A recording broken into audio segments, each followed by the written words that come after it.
Solidatech, nous sommes un programme de solidarité numérique à destination des associations et on les aide à avoir une meilleure utilisation du numérique. On existe depuis 2008 et on est issu d'un partenariat entre TechSoup et les ateliers du bocage. Les ateliers du bocage, c'est une coopérative d'insertion qui appartient au mouvement Emmaüs et qui est spécialisée dans la collecte et le réemploi d'équipements tels que des téléphones portables, des ordinateurs et de la cartoucherie. Désolée. TechSoup, c'est notre partenaire fondateur et c'est un réseau international de solidarité numérique qui est lui aussi à destination des associations et qui est déployé un peu partout dans le monde. Concrètement, nos bénéficiaires, ce sont toutes les associations de loi 1901, tous secteurs et tailles confondues, qui peuvent d'ailleurs s'inscrire sur notre site internet. Mais on retrouve aussi des fondations RUP et des fonds de dotation. Concrètement, qu'est-ce qu'on fait? On accompagne les associations sur 3 modes d'action. Le premier qui est de faciliter l'accès de celles-ci au numérique par des logiciels, du matériel informatique à tarif solidaire. En deuxième, d'accompagner dans le développement de leurs usages au numérique. Vous pouvez retrouver notre centre de ressources sur notre site. Et en troisième position, c'est de coproduire et de diffuser des savoirs sur la transition numérique par des projets et des études nationales. Vous pouvez voir ici que notre catalogue de logiciels et solutions est très varié. On retrouve de la communication, enfin, de la bureautique, de la gestion et de la comptabilité, mais aussi de la sécurité et de la conception graphique. Varié aussi, pourquoi? Parce que on propose des solutions à la fois internationales, mais aussi des solutions locales, telles que ASOConnect ou encore DocuSign. Nous proposons du matériel informatique reconditionné aux ateliers du bocage que vous pouvez retrouver sur catalogue ou sur devis. Également du matériel neuf de notre partenariat avec Cisco et Dell, disponible aussi sur notre catalogue. Ensuite, en accompagnement, nous disposons de ressources dont vous pouvez bénéficier en toute autonomie, qui sont notre centre de ressources, notre newsletter qui est la Solida News qu'on envoie chaque mois, et des outils tels que notre autodiagnostic numérique et Prestatech, disponible aussi sur notre site internet. Et vous pouvez également retrouver les replays de nos webinaires comme celui-ci qui est enregistré, qui sera disponible après notre rendez-vous d'aujourd'hui. Pour de l'accompagnement individuel, vous disposez de formations, d'ateliers et de programmes d'accompagnement sur 6 mois dont vous pouvez bénéficier également sur notre site internet. Et pour conclure rapidement sur cette présentation de Solidatech, c'est bientôt 40 000 associations qu'on accompagne depuis 2008 et nous vous remercions pour la confiance que vous nous accordez. Voilà, c'est tout pour moi, Élodie. Merci. Merci Lydie, merci pour cette présentation rapide et efficace. C'est la première fois que Lydie le faisait, donc on la félicite. Et ben, moi, de mon côté, avant de donner la parole à Lorraine, je vais juste vous rappeler une dernière info pour les derniers qui se sont connectés et qui n'auraient pas eu les consignes du début. Comme le disait Lydie, ce webinaire est donc enregistré, il sera mis à dispo dans notre centre de ressources d'ici 2 jours ouvrés avec le support de présentation. Donc, si vous devez partir un petit peu avant, ne vous inquiétez pas, vous aurez tout à dispo après. Et puis enfin, pour la partie questions-réponses qui sera à la fin de la présentation de Lorraine, je vous demande de poser vos questions dans l'onglet Q&R pour qu'on puisse plus facilement les traiter et y répondre. Voilà, je te laisse la parole, Lorraine. Merci beaucoup les filles pour l'introduction. Est-ce que vous voyez bien mon écran en grand, enfin mon slide en grand écran? Oui, je confirme. Super, et ben alors c'est parti pour le sujet du jour sur les premiers pas de votre association sur LinkedIn. Et on va commencer de manière assez cohérente par une petite introduction tout simplement à LinkedIn à proprement parler. Alors, LinkedIn, c'est donc le réseau social professionnel par excellence qui existe depuis plus de 20 ans déjà et sur lequel, pour vous donner un peu un ordre d'idée, on retrouve à l'échelle internationale plus d'1 million d'associations et 26 millions de professionnels dans le secteur associatif. versus environ 900 millions de professionnels au total, dans le monde entier toujours, vous l'aurez compris. Sur la petite infographie que je vous partage ici, je vous invite à vous attarder plus spécifiquement sur les 2 premières colonnes. On reverra ensemble à la fin du webinaire les deux suivantes. Et là, voilà, ce sont plutôt les 2 premières qui illustrent mes propos et notamment aussi les différents objectifs que la plateforme LinkedIn peut vous aider à atteindre, notamment en étant utile pour le secteur associatif, pour par exemple recruter des bénévoles ou des salariés, pour entrer en relation avec des donateurs, pour attirer l'attention du monde professionnel sur différents sujets. Ce qui est sûr, c'est qu'il y a de l'intérêt à savoir exploiter au mieux les possibilités de cette plateforme et c'est le but du jour. Pour vous aider justement à tout ça, il y a notamment un site internet qui a été mis en place par LinkedIn qui s'appelle LinkedIn for Non-Profits, donc l'équivalent de LinkedIn pour les associations, qui fournit des ressources gratuites et des produits à prix réduit, le tout réservé au secteur associatif. Je vous ai mis ici un petit aperçu de ce que comprend cette fameuse plateforme LinkedIn for Non-Profits, avec en gros 3 grandes catégories, pas mal de ressources gratuites qu'ils ont développées, des produits à tarifs réduits réservés aux associations, et puis pas mal d'événements gratuits et d'opportunités d'engagement au sein de la communauté qui vous sont proposées. Notamment, alors cette section-là, pour être honnête, elle est surtout réservée aux anglophones parmi vous. Et je vous signale, pour cela, je vous signale d'une part les rediffusions des échanges Better Together qui sont disponibles dans la rubrique événements de la plateforme, et aussi pour ceux que ça intéresserait d'aller creuser, ça vaut le coup que vous vous renseigniez sur la conférence Impact Summit, qui est une conférence annuelle organisée par LinkedIn même et qui en l'occurrence là, a lieu hyper bientôt puisque c'est le 14 juin. Donc voilà, si ça intéresse certains d'entre vous d'aller creuser. En tous les cas, nous, aujourd'hui, on va surtout se concentrer sur le centre de ressources LinkedIn for Non-Profits.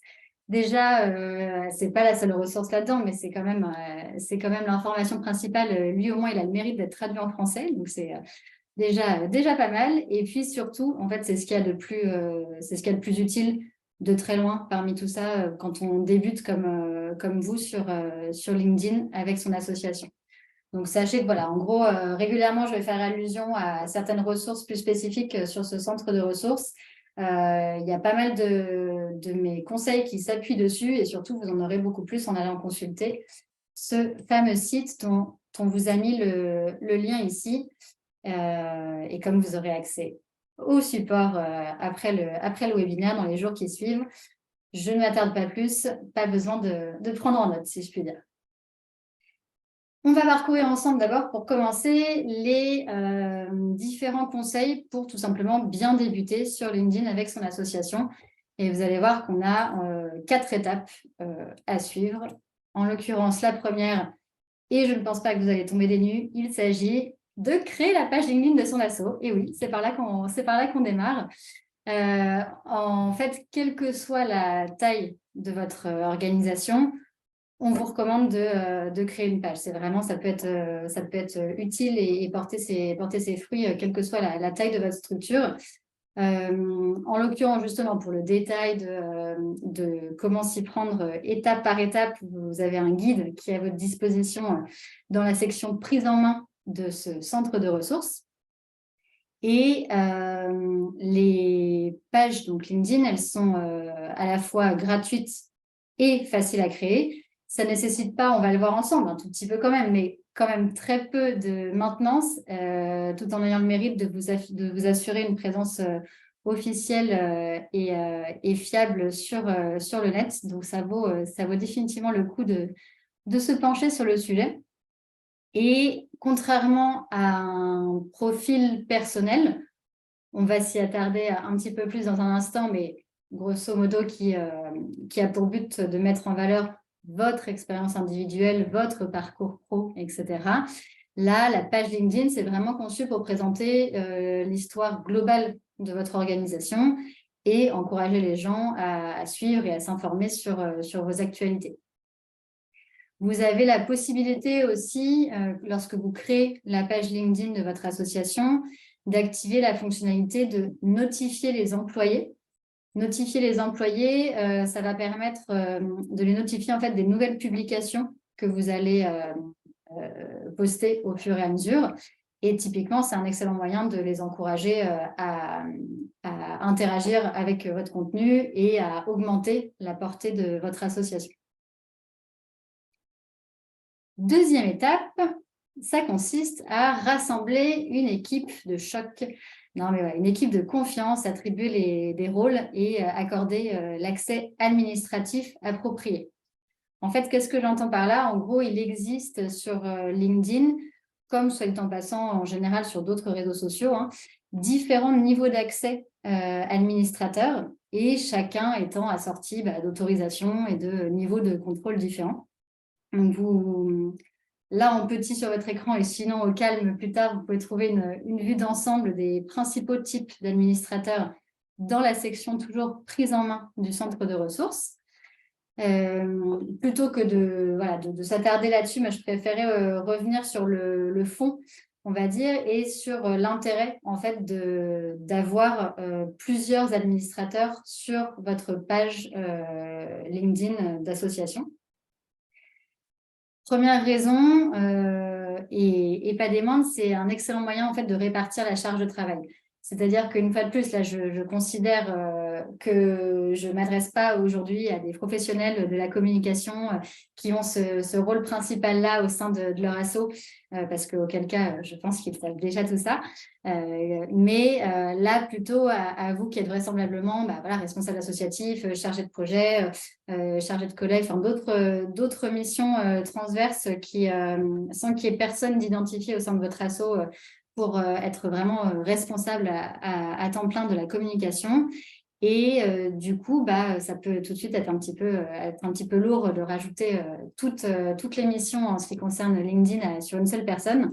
Là, le fait d'avoir plusieurs administrateurs, ça vous permet par exemple, d'envisager, mettons, une ou deux personnes qui seraient en charge de trouver les idées et de rédiger les articles, une autre qui publierait le contenu et qui répondrait aux commentaires, par exemple, qui ferait la modération, et une dernière qui analyserait les données de la page pour voir ce qui a bien fonctionné, faire des suggestions d'amélioration en conséquence, etc.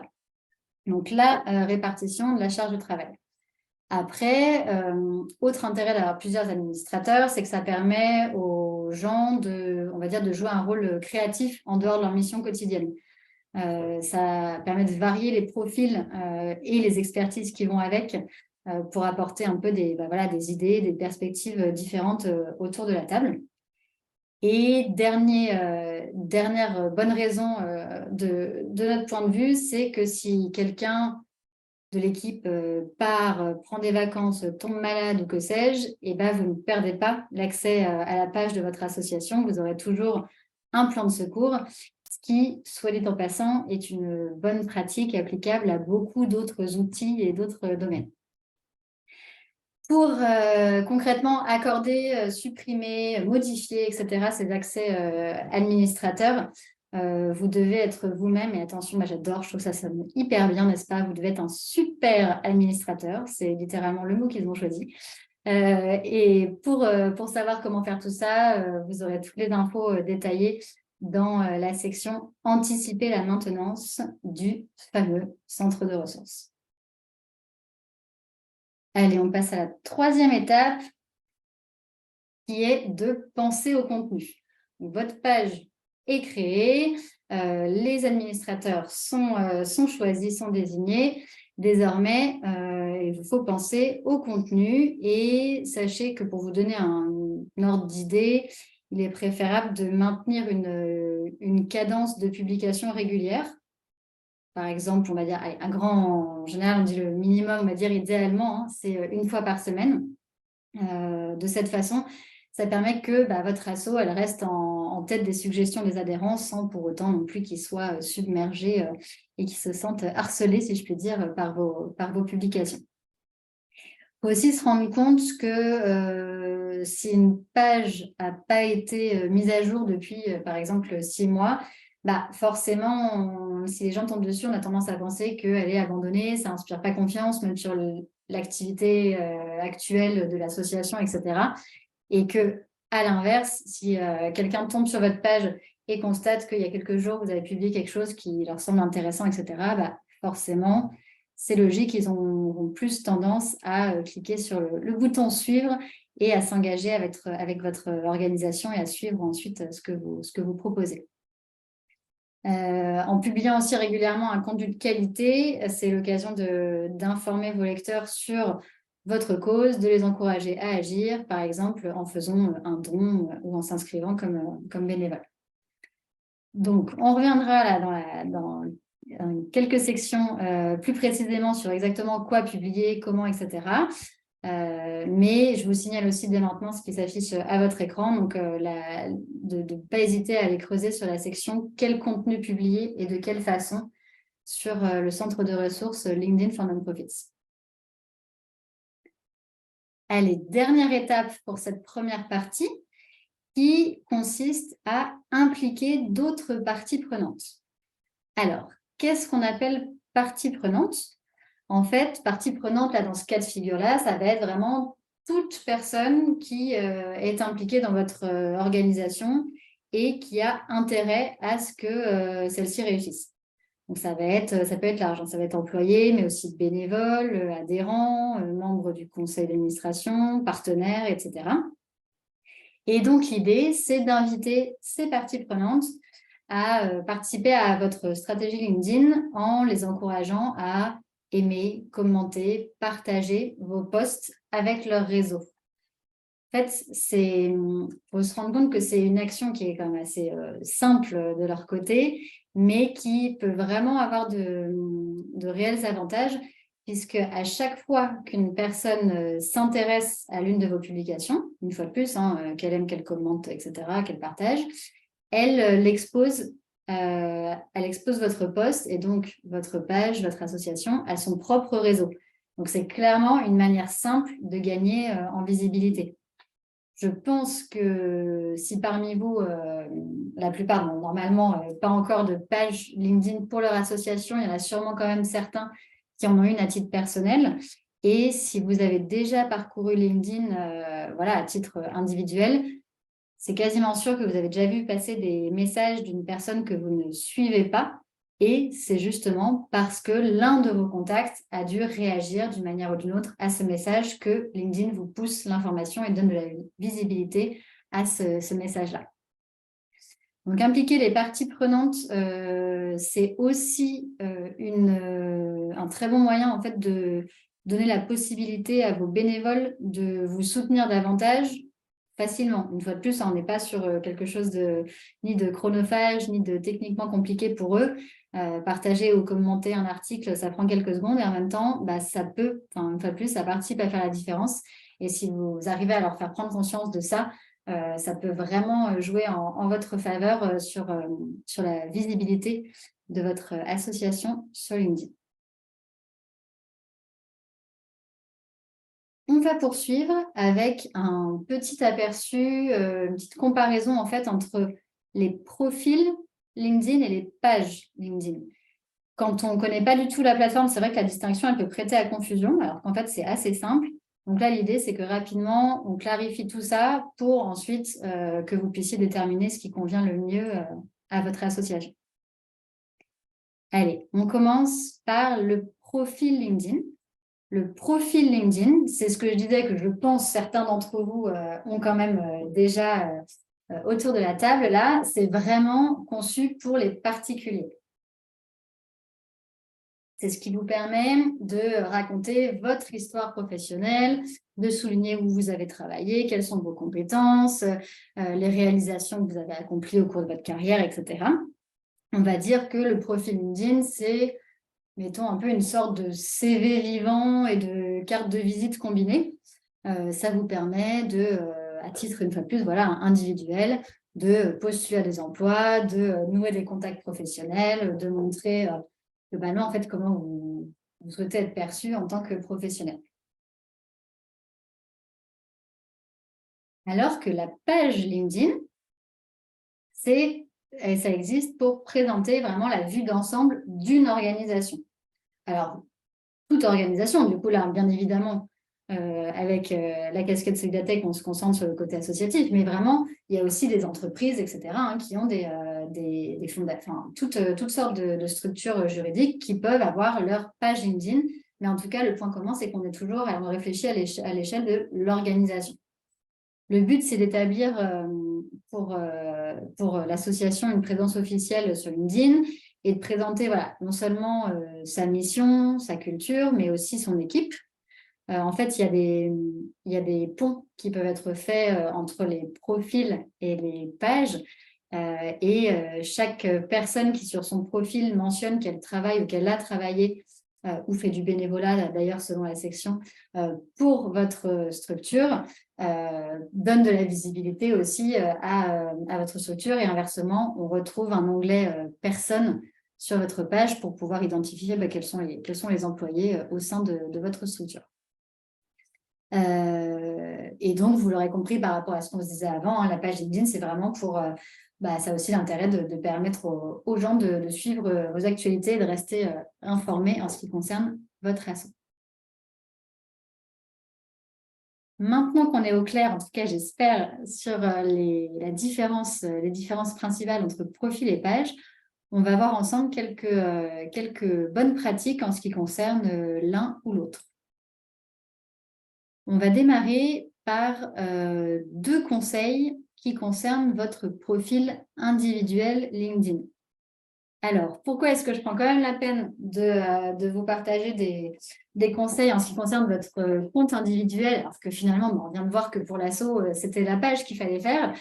C'est parce que, en fait, les deux sont liés. C'est-à-dire qu'avoir un bon profil LinkedIn, ça va être bénéfique pour vous, ça c'est sûr, mais ça va aussi l'être pour votre association parce que vous êtes aussi son ambassadeur en fait sur LinkedIn. C'est-à-dire que si vous avez un bon compte individuel qui inspire confiance, ça va vous aider à vous connecter à des opportunités, ça va vous apporter de la crédibilité lorsque justement vous représentez votre structure. Donc, c'est pour ça que je trouve que ça vaut quand même aussi la peine de se concentrer sur les conseils en ce qui concerne votre page. Premier conseil donc, c'est de choisir la bonne photo de profil. Alors déjà, en effet, toujours inclure une photo de profil. Commençons par là. C'est-à-dire que ça rend les gens plus enclins à consulter votre profil, à vous envoyer une demande de connexion ou à vous écrire. C'est bête et en même temps, je pense que ça paraît à quand même pas mal d'entre vous, mais en fait, ça vous rend plus réel, quoi. On a plus confiance, on a plus envie de vous contacter quand on voit un petit peu à qui on a affaire.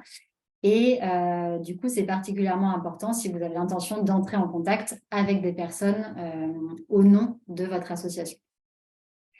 La photo que vous choisissez, elle a son importance. En l'occurrence, idéalement, on devrait viser une photo de profil sur un format plan buste. Donc, comme son nom l'indique, un format qui... Alors, je ne me vois pas, mais j'imagine que vous voyez à peu près mes mains qui s'arrêtent au niveau du buste, avec votre visage qui occupe, attention, ça devient scientifique, environ 60% du cadre.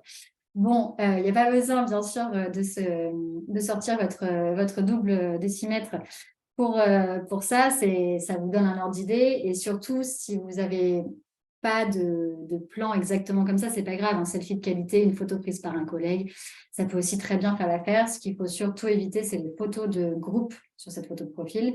Et c'est de bien penser à mettre à jour cette photo à chaque fois que vous apportez un changement majeur à votre apparence. En gros, il ne faut pas que quelqu'un qui vous contacte ne vous reconnaisse pas du tout lors du premier rendez-vous, tellement vous auriez changé. Essayez que ce soit un minimum à jour. Même si on apprécie tous de rester plus jeunes sur ces photos, mais il faut se faire une raison, il faut faire une petite mise à jour de temps en temps. Et une fois qu'on a fait la partie visuelle, il y a la partie contenu vraiment écrite de votre profil. Et là, c'est le moment de réfléchir à des moyens de donner vie à votre profil, raconter votre histoire professionnelle. Le but, c'est de donner envie aux gens de vous contacter. Donc, remplissez bien les sections à propos, pour en dire plus sur vous. Et notamment, pareil, là, on fait le pont sur ce qui vous a attiré dans votre association. C'est aussi, en gros, si je puis dire, le plus vous en mettez, le mieux c'est. Donc, n'hésitez pas à remplir les différentes sections, à apporter du contenu à votre profil, des vidéos, des articles, des documents. Vous pouvez peut-être éventuellement penser à des travaux dont vous êtes fiers et qui mettraient en lumière le travail de votre asso. Et globalement, toutes les sections facultatives qui concernent l'expérience de bénévolat, les certifications et autres, ça peut aussi, une fois de plus, inspirer d'autant plus confiance. Je continue avec 2 conseils qui concernent la page de votre organisation. Le premier, on va être un peu sur la même modalité, visuel puis contenu. Le premier, c'est de bien ajouter évidemment le logo de votre asso, de ne pas oublier de le mettre à jour si besoin et de ne pas négliger aussi la bannière. Donc, la bannière, c'est cette section-là, la photo tout en longueur au-dessus, qui, pour faire quelque chose de parlant par rapport à votre mission et à votre travail. C'est quand même la première chose, a priori, que les gens vont voir quand ils cliquent sur votre page LinkedIn. Donc, autant attirer l'attention des gens d'emblée sur les bons sujets et veillez bien à utiliser des visuels de bonne qualité. Pareil, toujours dans cette idée de renvoyer une bonne image et pas quelque chose de flou ou d'un peu incompréhensible. Et puis, sur le contenu, vous pouvez, sur les parties écrites, travailler notamment le slogan, donc ce qui apparaît sous le nom et le logo de votre association. Et puis, remplir globalement, en fait, des sections accueil et à propos. L'idée, c'est de résumer de manière claire et concise la mission et l'impact de votre asso. Il faut que les lecteurs, en parcourant vraiment en diagonale rapidement votre page, soient au clair sur la raison d'être de votre asso et sur les personnes que vous aidez, voilà, en quelques phrases. Ça peut aussi être l'occasion d'utiliser cet aperçu pour du recrutement. Après, si jamais donc là, c'est l'occasion de partager votre culture, vos valeurs, etc., en termes plus avec une casquette d'employeur. Après, si vous n'embauchez pas à l'heure actuelle, vous le ferez peut-être demain, donc autant aussi anticiper et donner envie dès maintenant de vous rejoindre. Dernier conseil en ce qui concerne la forme, c'est de ne pas hésiter quand vous rédigez à utiliser le nous, le notre, etc., plutôt que de parler à la 3e personne de l'association.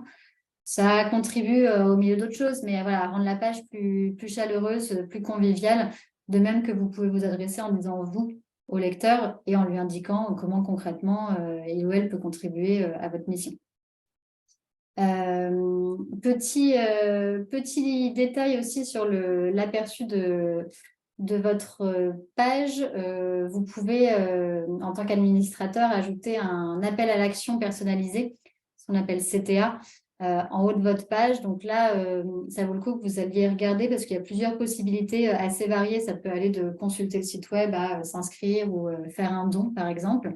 Et en fait, vous choisissez parmi ces différentes catégories et vous choisissez vers quoi renvoie le bouton en question, avec l'URL de votre choix. Donc, pareil, ça peut être aussi une bonne manière supplémentaire de mettre en avant votre enjeu principal sur LinkedIn, que ce soit, une fois de plus, lever des fonds ou au contraire, mobiliser des bénévoles. Globalement, n'oubliez pas de mettre à jour régulièrement votre page. Régulièrement, on va dire, c'est quoi? C'est tous les 3 à 6 mois, vous faites un petit check rapide pour vérifier que les infos, les images, etc. Sont bien à jour, quitte à s'inscrire si besoin un rappel récurrent dans son calendrier. C'est vraiment l'histoire de quelques minutes et une fois de plus, en termes de crédibilité, ça ne peut que aider. Désormais, on va passer, maintenant que la page LinkedIn de votre asso, elle est complétée, elle est toute belle, toute propre. Bon, il va falloir se lancer, il va falloir publier quelque chose maintenant. Et qu'est-ce que vous pouvez bien publier? La réponse à cette question, typiquement, ça dépend vraiment, hein, vous en doutez, des objectifs de votre organisation. Mais en général, on va dire que c'est préférable de publier un bon mélange de contenu pour garder votre page à jour, intéressante, etc. et que ça résonne avec le plus de monde possible. Alors, quelle est la recette de ce doux mélange? Ça peut inclure pas mal de choses, pas obligé de tout mettre, hein, mais à savoir que ça peut inclure des messages d'appréciation, des messages éducatifs, des appels à l'action, des annonces diverses, etc. Enfin, vraiment tout plein de choses.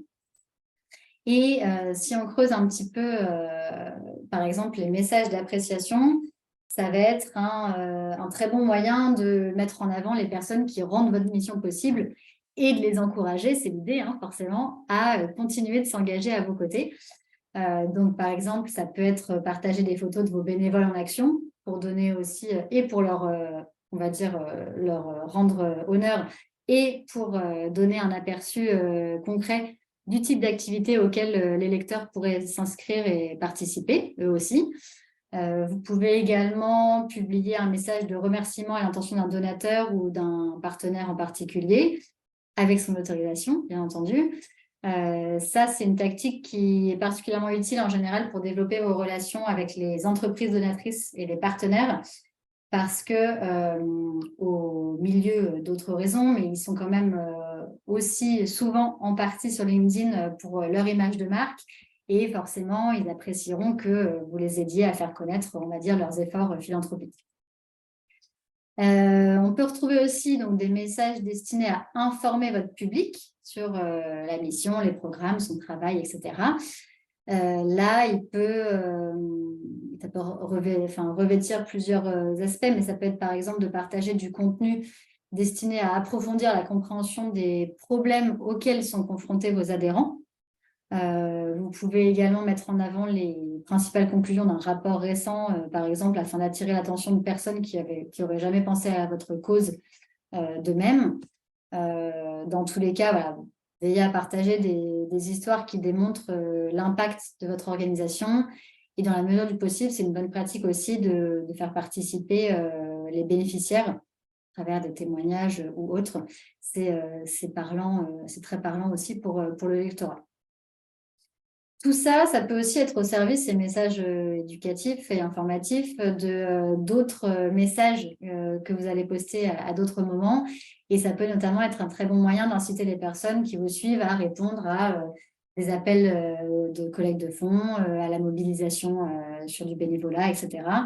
Ça peut aussi être même plus largement que ça, hein, au-delà de fonds et bénévolat, être l'occasion de faire connaître d'autres façons de soutenir votre association en donnant des biens matériels, en participant à une campagne de rédaction de lettres, ou voilà, que sais-je encore. C'est forcément aussi donc l'occasion d'annoncer les événements que vous organisez, mais aussi, pourquoi pas, les événements ou les groupes de travail auxquels vos équipes participent. Globalement, voilà, vous partagez un petit peu certaines actualités de votre asso. Pas hésiter à célébrer, comme on dit, les petites victoires, pas seulement les plus importantes et le temps fort à l'année.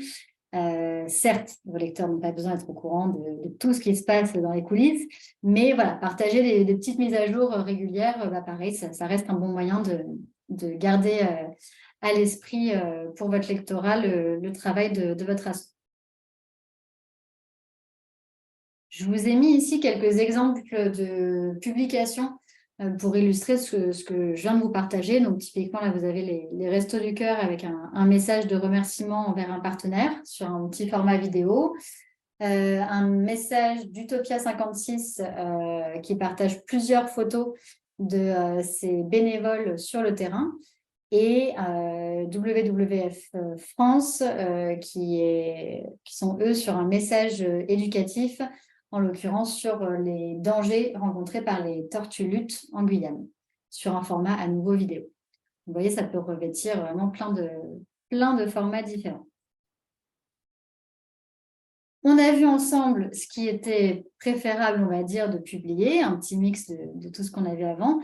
On peut aussi quand même parcourir rapidement, c'est intéressant, ce qui est préférable d'éviter de publier, notamment les messages qui concernent votre vie, votre carrière, vos aspirations, tout ça à titre très personnel.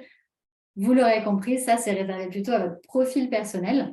Après, bien sûr, on est d'accord, il peut y avoir des exceptions, hein, comme, mettons, la célébration d'un anniversaire important au sein de l'asso, ou bien l'interview d'un dirigeant sur la façon dont il s'est impliqué dans la cause et sa vision des choses, etc. Enfin, Donc, il peut y avoir des exceptions, mais globalement, ce qui est à titre vraiment personnel n'a pas sa place sur cette page-là. Évitez aussi de publier des données personnelles sensibles concernant qui que ce soit, un donateur, employé, bénéficiaire, etc. En général, quitte à obtenir la permission préalable par les gens concernés, mais les noms et les photos, c'est quand même souvent accepté.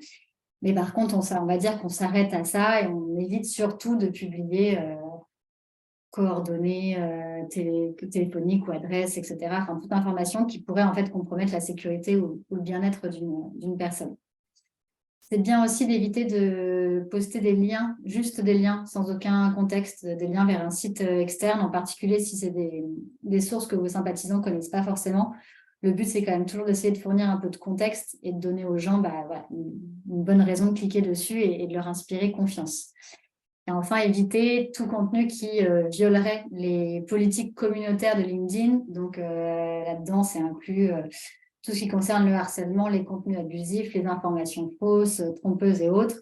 Après ça, je vous le dis un peu par principe parce que je ne doute pas que ça ne vous serait pas venu à l'esprit, n'est-ce pas? On a vu donc quoi publier, quoi ne pas publier aussi, certes. Et maintenant, on va se demander sous quel format publier tous ces sujets-là. Parce qu'en fait, il y a plein de formats qui sont disponibles sur LinkedIn. Et s'il y a bien sûr les photos et les vidéos, il y a aussi d'autres choses, comme par exemple, je ne sais pas si vous voyez ce que c'est, les carousels, qui encouragent en fait les lecteurs à parcourir une séquence de photos pour obtenir l'intégralité de l'info. C'est un bon moyen d'inciter aussi à l'interaction avec votre post, ce qui participe à lui donner plus de visibilité. Dans certains cas, ça s'y prête bien. Vous pouvez aussi, ça c'est, en plus c'est moins, même au-delà des débutants, mais globalement c'est moins connu de pas mal d'utilisateurs LinkedIn, mais il y a la possibilité de rédiger des articles directement sur le réseau social, dans lequel en plus vous pouvez intégrer des images, des vidéos, enfin tout ce qu'il faut pour rendre tout ça un petit peu plus attrayant visuellement, comme on ferait sur un site internet en fait.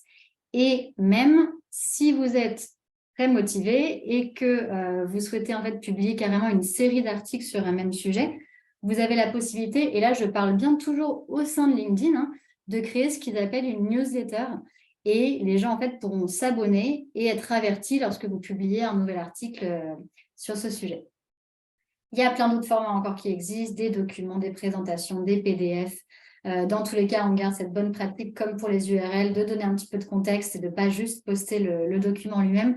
Quand bien même, de votre point de vue, le document est hyper explicite, il faut une petite intro, il faut redonner un petit peu de contexte. Et puis, le dernier format que je voulais vous partager là aujourd'hui, c'est le format de sondage. Vous avez la possibilité, en fait, directement, en tant que post, de créer un petit sondage sur LinkedIn qui, alors, on va dire que c'est rare, mais pour le coup, quand ça s'y prête bien, c'est top parce que ça incite beaucoup à l'interaction, etc. C'est vraiment un format, on va dire, simple et interactif qui incite bien votre public à s'impliquer dans votre post. Et là, c'est sur des formats, vous pouvez partager jusqu'à 4 options de réponse et laisser le sondage ouvert entre une journée et 2 semaines, pour vous donner un peu un ordre d'idée. On arrive doucement mais sûrement sur la fin de la présentation. Et maintenant que vous faites tout bien, que votre page est créée, les administrateurs, tout le monde sait ce qu'il a à faire, quel sujet vous allez parler, comment vous allez le présenter, et je voudrais pas vous quitter sans vous laisser quelques conseils aussi pour optimiser globalement en fait toutes ces publications dans lesquelles vous allez vous lancer. Et notamment, vraiment un réflexe à avoir sur LinkedIn, c'est de taguer, que ce soit les personnes, donc les profils, ou bien les organisations, donc les pages, de bien taguer tout ce petit monde-là que vous évoquez dans vos posts, comme par exemple, voilà, ça peut être une fois de plus un donateur qu'on remercie, un employé dont on célèbre l'arrivée, etc. Et qu'est-ce qu'on entend par taguer? En fait, c'est vraiment, vous tapez le symbole, le moment où vous voulez dire bienvenue bidule, en fait, vous tapez bienvenue, arrobase, vous commencez à écrire bidule, normalement, vous allez avoir des suggestions, pouvoir retrouver le bon bidule en question et ça permettra que bidule soit informé de la publication que vous faites. Et forcément, comme en plus vous le mettez en valeur, et ben, ça va l'inciter à commenter, à partager, etc. votre post. Alors que sinon, potentiellement, Bidule n'aurait même pas su que vous faisiez ce post-là, donc n'aurait pas réagi, etc. Donc ça, c'est vraiment, vraiment un bon réflexe à avoir. Et une fois de plus, que ce soit sur les gens ou sur les organisations, entreprises, associations partenaires, etc. Surtout, dès qu'ils ont une page LinkedIn, taguez-les bien grâce au arrobase. Ensuite, il y a une histoire de fréquence de publication à trouver. Avec la double contrainte, il faut que ça convienne certes à votre public, mais surtout aussi à vos équipes qui vont s'en charger. Il ne faut surtout pas se sentir obligé de publier trop, mais on va dire que voilà, viser, pour moi, à minima, on va dire 1 fois par semaine, et ça sera très bien. Et puis surtout, mais ça c'est pareil, hein, ça fait partie pour moi des conseils qui sont valables, même bien au-delà de notre sujet du jour, mais n'hésitez pas à expérimenter, tester en fait, tester différents types de posts, différents sujets, différents formats, et voyez comment votre public réagit pour adapter en conséquence la suite de vos posts. En tant qu'administrateur, vous avez accès en fait à des données analytiques sur LinkedIn pour, en un coup d'œil, clairement voir ce qui a le mieux fonctionné, ce qui a été le plus vu, le plus cliqué, etc. Donc ça vaut vraiment la peine. Et voilà, je vous laisse donc sur cette infographie, comme prévenu en début de webinaire, que je vous remets là cette fois-ci, plutôt pour illustrer mes propos sur les 2 dernières colonnes. Et vous voyez notamment sur la fréquence de publication et puis diverses bonnes pratiques comme celle des mentions, donc des fameux arrobases dont je vous parlais à l'instant.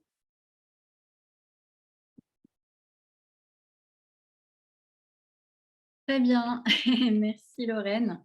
Écoute, beaucoup de questions par rapport à tout ce que tu as pu expliciter pendant cette partie sur le sujet du jour. Mais c'est bien, ça montre que voilà, le sujet est pertinent et intéresse beaucoup de monde. La principale question qui revient, en tout cas, c'est vraiment sur la partie création du compte. Notamment, pas mal de personnes se demandent s'il faut obligatoirement avoir un profil personnel pour pouvoir créer une page pro pour leur asso. Je peux d'ailleurs répondre à cette question. Effectivement, vous ne pouvez pas créer un compte pour votre asso, un compte professionnel comme l'a présenté Lorraine, sans l'allier à un compte personnel. C'est vraiment une obligation. C'est un peu comme sur Facebook, pour ceux qui font déjà une page pro Facebook. Il faut aussi qu'elle soit liée à un compte personnel. Et c'est lié à toute l'histoire d'administrateur dont je Oui. vous parlais, où en fait, il faut nécessairement... Alors, la bonne pratique, vous l'aurez compris, c'est d'avoir plusieurs administrateurs. Et par Oui. contre, ce qui est pour le coup techniquement obligé, c'est en effet d'en avoir au moins un. Et du coup, il faut bel et bien un compte. Voilà. Mais vous n'êtes pas effectivement obligé techniquement d'en avoir plusieurs, mais au moins un en tout cas, pour que ça puisse fonctionner. Ensuite, on a eu aussi plusieurs fois cette question qui découle un peu de ça, c'est-à-dire comment faire quand on a déjà un profil pour son asso, mais qui n'est pas une page pro. Est-ce que c'est possible de basculer ce profil en page pro ou non? Et là, Alors là, du coup, il va falloir repartir de zéro sur une belle feuille blanche, mais il n'y a pas de fonctionnalité pour faire la bascule. Mais honnêtement, ça n'est pas plus mal. Enfin, ça vous permet, voilà, une fois de plus, de reprendre les choses au propre et de suivre les bons conseils. Là qu'on a pu parcourir que brièvement, format oblige, c'est déjà pas mal, mais surtout, ça vaut vraiment le coup d'aller se reporter sur ce fameux centre de ressources LinkedIn for Non-Profits qui est riche et très clair sur le sujet. Et par contre, ça n'empêche pas, en fait, quand vous êtes administrateur d'une page, vous pouvez inviter des gens à suivre votre page. C'est-à-dire que vraiment, faire en sorte qu'ils reçoivent une notification qui les incite à suivre votre page. Et donc là, le petit jeu, forcément, consiste à aller chercher les anciennes connexions de votre mauvaise page pour les inciter à suivre. Et comme de base, ils sont en effet intéressés parce qu'en fait, ils ont toutes les chances de vous suivre. c'est ça. Et pour aussi aller dans un autre niveau des détails, c'est effectivement les personnes chez vous auxquelles est rattachée la page LinkedIn ne sont pas obligées d'être techniquement des employés, hein, c'est juste, voilà, parce que je vois qu'il y avait cette question et effectivement, ça peut être des bénévoles, ça peut être des salariés, mais en tout cas, pas besoin d'un statut spécifique. On va pouvoir continuer sur une autre question, qui va être plutôt liée, un peu aux bonnes pratiques, notamment une question sur les hashtags sur LinkedIn, à savoir est-ce qu'on les utilise, et qu'est-ce qu'on conseille? Alors il est tout à fait effectivement possible de mettre, des hashtags. Je pense que... enfin, tu me poses la question? J'allais répondre en Ah, fait. d'accord, ok, bah, vas-y. Je me dis Parce que j'allais sinon, en fait, c'était sur le contenu, en fait, je pense que la question était posée un petit peu plus tôt, mais c'est bien sur le contenu de l'infographie où vous voyez en effet qu'on recommande d'utiliser 2 à 6 hashtags exactement. par post. Très bien. Et sinon, nous avons, pour continuer sur les questions, qu'est-ce que nous avions? Alors, voilà, on avait une question sur comment lier la page Facebook et la page LinkedIn, un peu comme Facebook et Instagram. Soit je te laisse répondre, Lorraine, soit je peux répondre aussi à cette question. Alors là, moi, je ne sais pas. En fait, à ma connaissance, ce n'est pas faisable, en fait. Donc, voilà, exactement. C'est pas faisable. En fait, Facebook et Instagram, c'est le même éditeur. Du coup, Facebook se cache aussi derrière Instagram. Et donc, effectivement, les deux sont possibles, sont 2 réseaux sociaux que vous pouvez lier ensemble. Mais LinkedIn n'a rien à voir avec Facebook et Instagram. Ce ne sont pas les mêmes créateurs. Et donc, il n'y a pas possibilité de lier les comptes. Par contre, vous pouvez effectivement passer par un outil de publication de posts qui là va vous permettre eh bien, de rassembler plusieurs réseaux sociaux sur lesquels vous êtes et de pouvoir effectivement publier soit en simultané, soit un peu plus organisé programmer en amont en fait vos posts et vos publications sur plusieurs réseaux sociaux. Vous pourrez aller voir dans notre centre de ressources, on a un webinaire plus large sur les réseaux sociaux et on vous présente notamment ce genre d'outil qui pourra aussi être une bonne manière de pouvoir lier tout ça. Ensuite, nous avons une question liée de manière un peu plus générale. Je ne pense pas que tu aies abordé la question ici, mais voilà, peut-être donner quelques infos sur est-ce qu'il est possible de publier des offres d'emploi via LinkedIn et notamment, j'imagine, des offres de bénévolat. Oui, tout à fait. C'est quelque chose qui est possible, que j'ai pas détaillé ici, mais qui illustre tout à fait l'objectif dont je parlais de recruter potentiellement des employés comme des bénévoles. Et en fait, vous pouvez à la fois vraiment créer des offres d'emploi par le biais de LinkedIn. Pour le coup, la version gratuite a ses limites et je ne connais pas. Là, il faut vraiment que vous alliez voir le centre de ressources pour le détail des offres à tarif réduit, spécial assaut, etc. Là, ça commence à devenir assez technique. Mais surtout, j'ai tendance en général à considérer que la version gratuite est déjà bien. Donc, avec certaines limites quand même, pour le coup, contrairement au reste technique, mais vous pouvez vraiment publier des vraies offres, que ce soit du stage au CDI, tout type de statut. Et c'est l'occasion, quand c'est comme ça, c'est tout bénef, on va dire, de créer vraiment l'offre d'emploi et par ailleurs de la relayer, vous, en tant que poste. Parce que ça permettra que certains qui suivent votre page ou dont un cercle a repartagé les éléments voient votre poste et ça permettra à d'autres qui sont les principaux concernés, qui ne connaissent pas du tout encore votre asso, mais qui cherchent un stage en communication, tombent, eux, via le moteur de recherche sur cette offre. Donc, c'est possible et surtout, faites bien, idéalement, les deux, la vraie offre d'emploi en termes de fonctionnalité et en plus le relais sur votre page, qui est donc un des nombreux types de contenus que vous pouvez partager. Très bien, merci. Une autre question qui est pareil, plutôt sur, des bonnes pratiques, enfin qui justement différent du sujet, mais qui revient plutôt sur, les bonnes pratiques. Est-ce qu'il faut demander son accord avant de taguer quelqu'un ou de taguer une organisation? Et bah ça dépend. Réponse 2, c'est quoi? C'est la réponse de Normande, ça?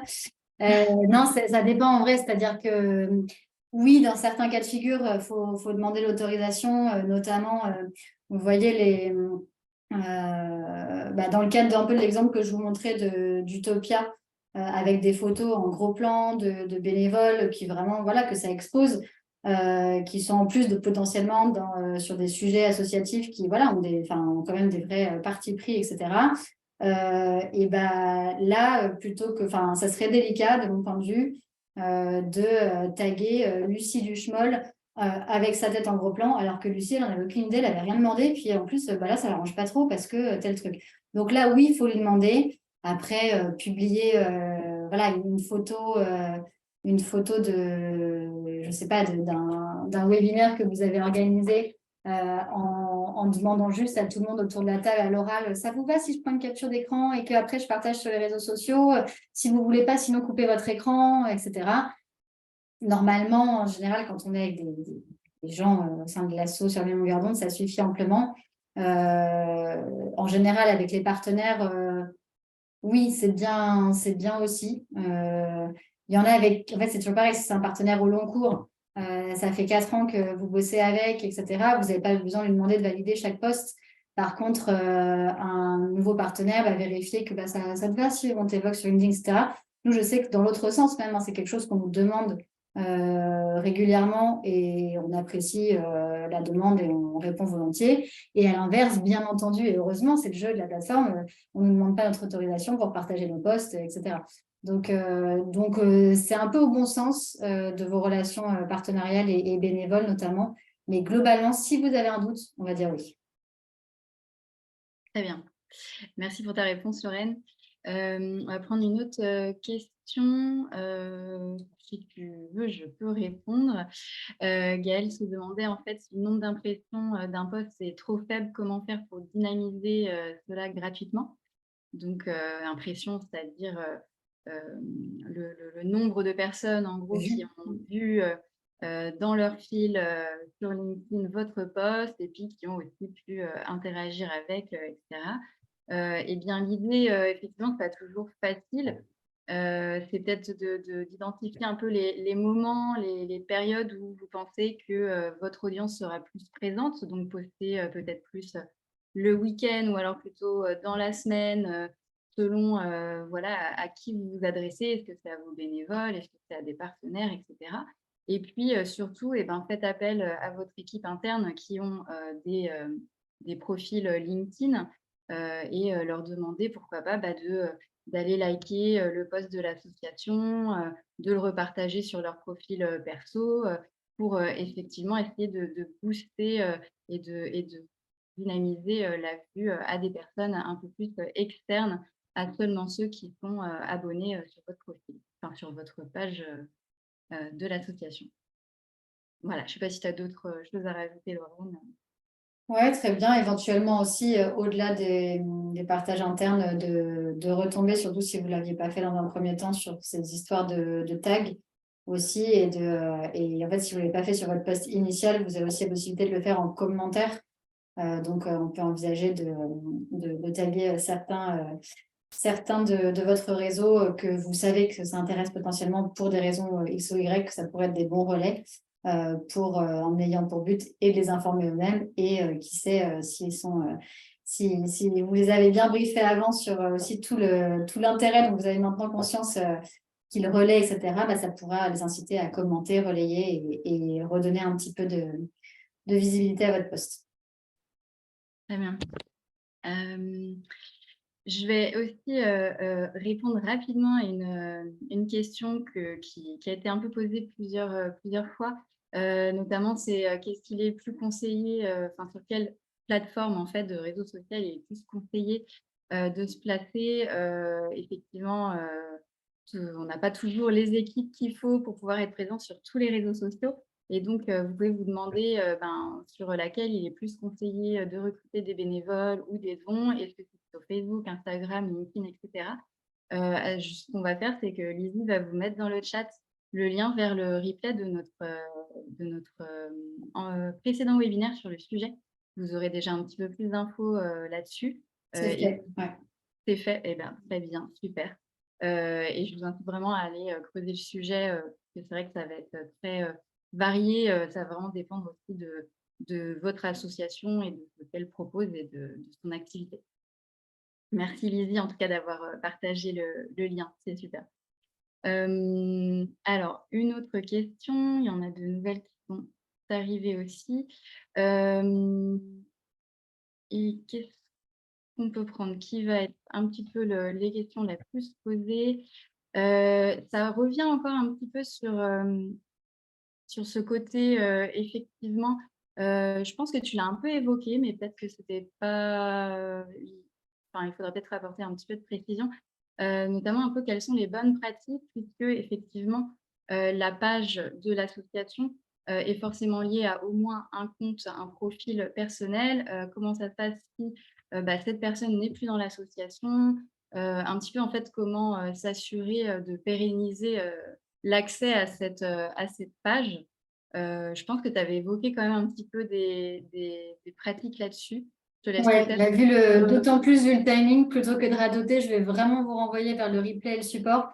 C'est exactement ce que j'abordais à l'étape 2 de construire une stratégie LinkedIn durable pour votre asso, avec toute cette histoire d'attribuer plusieurs rôles administrateurs. C'est pas compliqué, hein, c'est vraiment le point clé pour pérenniser justement l'accès à la page, quelles que soient les absences, départs, etc. très bien. C'est vrai que l'heure approche. On va peut-être avoir le temps pour une dernière question. On peut dépasser un tout petit peu de 5 minutes Oui, et voilà. on sait très bien qu'il y en a qui doivent partir. C'est tout à fait normal. Merci beaucoup pour votre présence et on reste encore 5 minutes pour les plus motivés d'entre vous. C'est ça. Il y avait une question sur la possibilité de programmer des posts depuis LinkedIn. Ça, je peux vous confirmer, c'est dorénavant possible. Ce n'était pas le cas il y a quelques temps. Mais maintenant, vous pouvez effectivement choisir à quel moment vous souhaitez le poster sans passer par un outil externe. Et puis, en question un peu brouillon. Alors d'ailleurs, oui, voilà, il y a quelqu'un qui pose la question. Comment retrouver son brouillon, c'est-à-dire justement ce poste qui serait en attente de programmation. Il suffit en fait que vous essayez de rédiger un nouveau poste et vous allez avoir une petite info qui va vous proposer de pouvoir voir les postes programmés ou reprendre votre brouillon justement. Par contre, vous n'allez pas pouvoir faire plusieurs brouillons à la fois.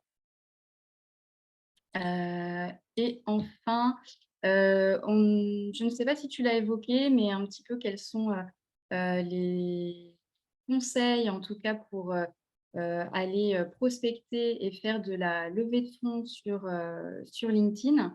Je n'ai pas suivi tout ton déroulé, donc je ne sais pas s'il y avait une slide en particulier dessus. Non, j'étais très occupée derrière l'écran, il ne faut pas croire. Mais en tout cas, je l'ai pas détaillé en effet parce qu'en fait c'est un sujet à part entière. Pour les anglophones parmi vous, vous pouvez consulter sur le centre sur LinkedIn for Non-Profit, c'est le replay justement d'événements sur ce sujet-là ou de webinaires précédents parce qu'ils en avaient fait un, je crois, où ils vont en faire un. Enfin, en tout cas, c'était d'actualité sur un webinaire comme on l'a fait là, mais à part entière, juste sur ce sujet-là. C'est vous dire tout ce qu'il y a à en dire. Globalement, sur le centre de ressources, il y a des éléments vraiment sur ce point précis. Et après, exactement, je la partage version... d'ailleurs le lien dans le chat. Top, super. Et vraiment pour donner, mais en 30 secondes, 2-3 pistes, c'est lié notamment à le fait d'avoir un bon profil en respectant un peu les bonnes pratiques qu'on s'est partagées. Et ensuite, vous avez notamment un moteur de recherche qu'il est possible de filtrer de manière assez fine sur LinkedIn, et notamment à partir de mots-clés, de chercher plus précisément si vous voulez des pages de structure, si vous voulez des personnes, si vous voulez des offres d'emploi, etc. Donc, ce qui peut être intéressant, c'est de chercher certains mots-clés, par exemple, de fondations potentiellement qui pourraient soutenir vos projets parce que vous avez trouvé sur Internet que c'était cohérent, de partenaires d'entreprises qui sont dans le secteur, je sais pas, dans le secteur de l'agroalimentaire parce que vous cherchez à récupérer des dons alimentaires, etc. Et de chercher là-dedans le nom de l'entreprise, mais en sélectionnant que vous cherchez des personnes. Et du coup, ça va vraiment vous simplifier la tâche. Et ensuite, bien évidemment, l'idée, c'est de chercher à contacter plutôt ceux qui sont en charge, soit en charge tout court, mais sinon en charge du développement, en charge des partenariats, en charge de la philanthropie, enfin voilà, selon un peu au bon sens en fonction de ce que vous cherchez, et de s'adresser directement à ces personnes-là. Vous avez la possibilité de leur écrire, en fait, même si vous n'êtes pas connecté avec eux, de leur écrire un message et qu'ils en soient notifiés. Donc, c'est voilà, une première piste simple et rapide en 1 minute. Très bien, merci. Eh bien, écoute, allez, une dernière question bonus parce que je vois qu'il y a encore beaucoup de monde et je n'ai pas la réponse, mais je pense que tu dois avoir cette info. Est-ce que seul le super admin peut modifier le profil de l'association, photo, bannière, description de l'entreprise et pas les autres administrateurs? Non, je crois qu'il n'y a pas que le super admin qui peut faire ça. Il n'y a que le super admin qui peut modifier les niveaux d'accès de ses collaborateurs et qui peut faire qu'il y en aurait un qui passerait, mettons, de analyste à administrateur de contenu. Mais par contre, vous aurez le détail justement dans la section prise en main, améliorer votre page LinkedIn, là, de qu'est-ce que peut faire chaque niveau. Et vous verrez qu'il n'y a pas que le super admin qui peut modifier ce genre d'infos. Très bien. Écoute, je te remercie. On a un petit peu dépassé le temps imparti. On va malheureusement pas pouvoir prendre plus de questions. En tout cas, n'hésitez pas à vous référer au replay et au support. Je pense qu'il y a aussi beaucoup de choses qui ont été dites sur lesquelles vous pouvez revenir et du coup, soit avec les liens creusés, les liens inclus sur le PDF, creuser un peu plus la question et sinon, eh bien, obtenir la réponse aux questions qui a été répondue un peu plus haut par Lorraine lors de la présentation. Voilà, mais en tout cas, je vous remercie. Merci Lorraine, merci Lydie et je vous souhaite à tous une très bonne fin de journée. Merci beaucoup à tous. Et puis pour Merci ceux que ça beaucoup. intéresse, on se retrouve le 20 juin 20 juin. pour un webinaire sur un tout autre sujet, un webinaire sur les logiciels libres pertinents pour votre association. Voilà, n'hésitez pas à nous rejoindre. En tout cas, bon après-midi à tous. Salut.